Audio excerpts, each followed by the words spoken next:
Hey everybody, welcome to the channel. It's Eric from the Mature Minded Gamers Group, a group of adult gamers with a passion for gaming in all forms. Today we're talking Anno 117 Pax Romana. I played a couple preview events for this over the last year, and then we got our hands on this copy to do a review with, and let me tell you, I have been having a blast with Anno. If you're a fan of Anno, you are going to enjoy this game. But let's get to the review. We're going to break it down. I'm going to go over some of the new systems that they added. I'm going to talk about some of the new features that I really enjoy, some stuff I don't enjoy so much, and then give you my final thoughts on this game. Want to give a shout out to Ubisoft for hooking me up with a review copy of this game. And I do want to mention this is not a paid sponsorship. All I got for this was a copy of the game. Let's get to it. All right, folks. So we're going to break this down. Again, this game is coming out November the 13th. So in 3 days, it's November the 10th right now. I've had my hands on this game for about 2 weeks, roughly. Been playing it a ton. Played it in the two preview events. We're going to only talk about the review version that I've been playing. Though, to be honest, the preview events I did, it was still a great game. Not much has changed other than they've added and improved upon it. And I've seen some really great things. But we're talking the review for this game. Do want to mention, as most of these games go, I think they have a lot more planned with it. There's a ton of content here, don't get me wrong, but I can just already see where they're going with it and what they're going to add to it, and I'm very, very excited for that. So let's talk about what's new with Anno 117. So this is, I think, by far the earliest historical setting for Anno. This is in 117 AD. It's in the period of the Pax Romana, which is a peaceful era for the Roman Empire. And when you start out, I think another new feature for this game is you get a pick if you want to be the Roman Latinum or the Celtic inspired Albion. So you get to choose. And I mean, unlike other games, you're not just choosing your civilization. You start in a different area, different resources, different buildings, everything. It is like playing a completely different game, going from one of your civilizations to the other, which I thought was really, really cool. And so that's an awesome choice to start with, giving you completely different things and different games, really, like almost because, well, your resources are different. I mean, it all boils down to, which one you want to play, and I definitely recommend playing them both. But then the game starts to take over with all the other stuff that's added in there, including like trading with other cities in your boat, going to war, all this other stuff that's built in there. You don't have to go to war if you're not a combat person. You can be peaceful. You can work on alliances. You can do all that. It's all there. It's a ton of fun.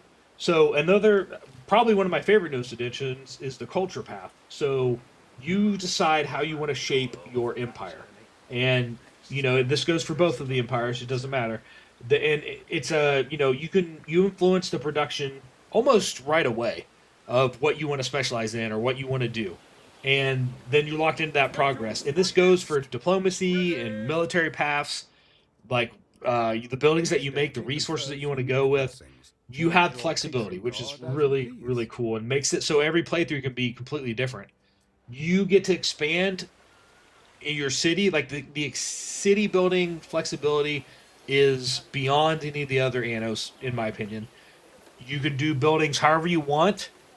The layouts matter a lot because there's buffs and debuffs for city buildings that are beside each other.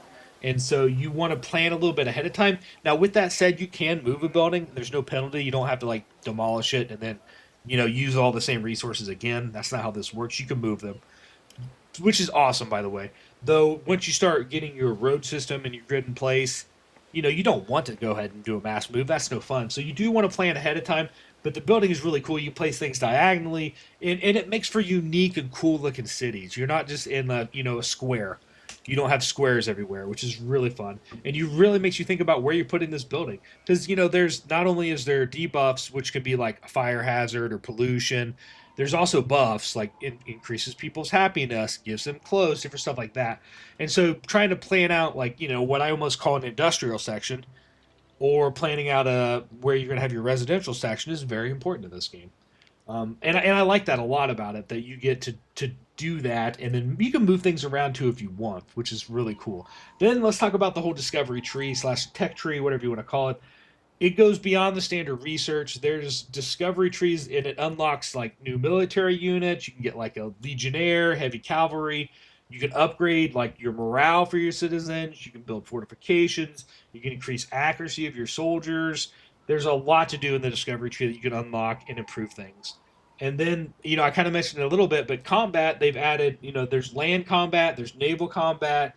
It's all integrated. There's diplomacy if you don't want to do combat, so you can just be more of a diplomatic civilization and play the whole diplomacy trade game if you want. And it's very meaningful that way too. It's not just kind of a sub thought put on top of everything. It's actually a really fun way to play the game.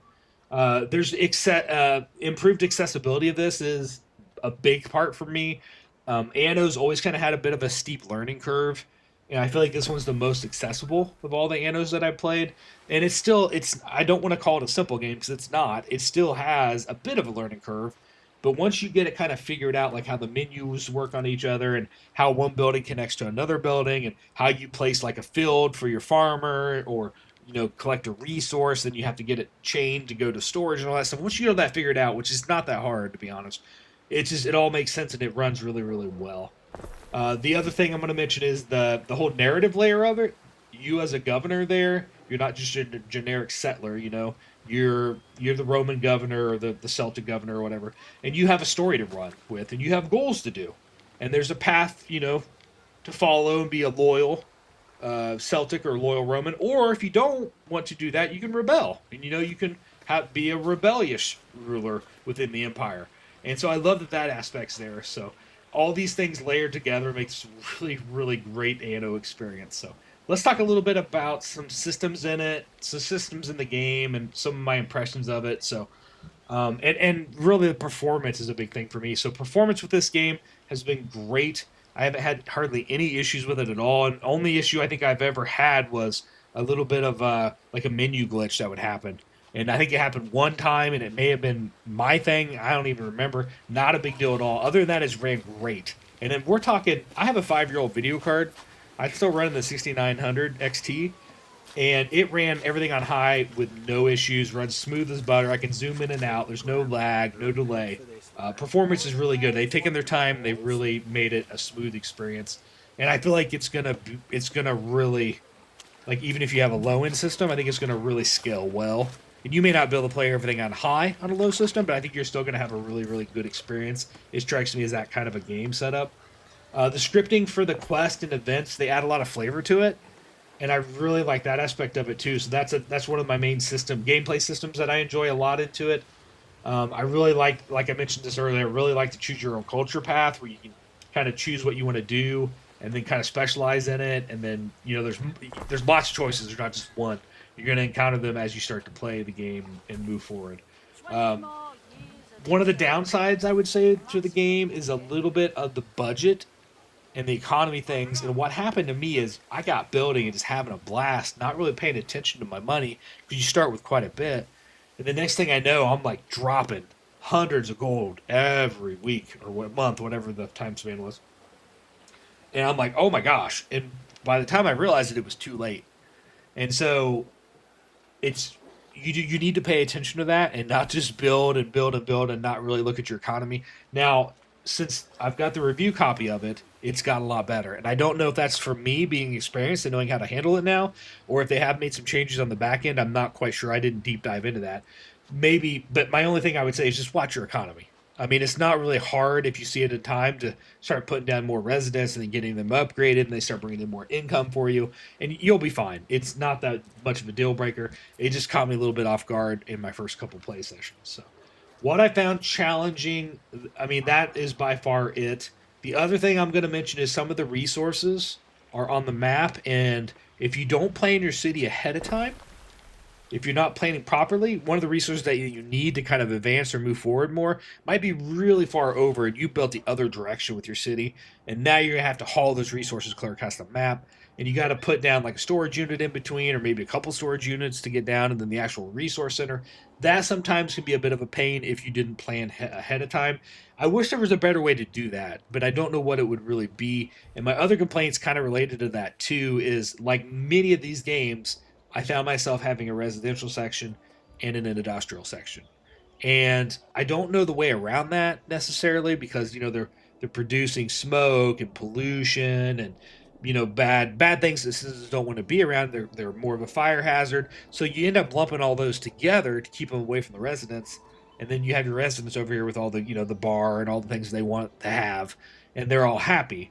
And I feel like every game of this genre kind of does something similar to that. Like you always have the same sections, and that's just might be the way to do it. But I wish there was a different way. I wish they could come up with a better way where you can kind of blend everything together. I know it's not reality. It's not how we normally do it, but I am a little bit over it, like having to have an industrial section in all these games where you do that. And I guess you don't have to, but at the same time you want to optimize, right? You don't want to have a mediocre city because you have unhappy citizens because they're right next to the pig farm, or they're right next to the charcoal burner. So I get why it is. I do wish there was a better alternative to it. So honestly, those things, I mean, that tells you anything. I'm really nitpicking there. There wasn't a lot wrong with this game. I really had a blast with it.